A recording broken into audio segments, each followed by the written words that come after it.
প্রতিবন্ধীদের লেখাপড়ার জন্য রাশিয়াতে চালু করা হয়েছে বিশেষ program operated computer software. Corona মহামারীতে যেন অনলাইনে তারাও সহজে ক্লাস করতে পারে, এজন্যই এই উদ্যোগ নেওয়া হয়েছে।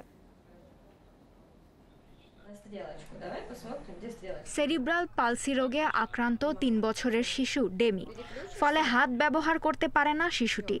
7 শিশুর মধ্যে ডেমিও একজন, যাকে দেয়া হচ্ছে বিশেষ প্রোগ্রাম অপারেটেড কম্পিউটার। এই কম্পিউটার মূলত চলবে চোখের ইশারায়, অর্থাৎ কম্পিউটারকে তার নির্দিষ্ট কাজের নির্দেশনা দেয়া যাবে চোখের মাধ্যমে।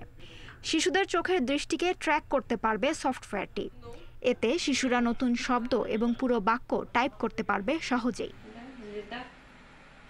এরই মধ্যে নিজের ছেলের মধ্যে বেশ পার্থক্য দেখতে পাচ্ছেন ডেমির মা। আশা করা হচ্ছে এটি প্রতিবন্ধী শিশুদের জন্য এক আশার আলো। এর মাধ্যমে সাধারণ শিশুদের সঙ্গে চলতে পারবে তারা। Lutfa Fouzia, independent news.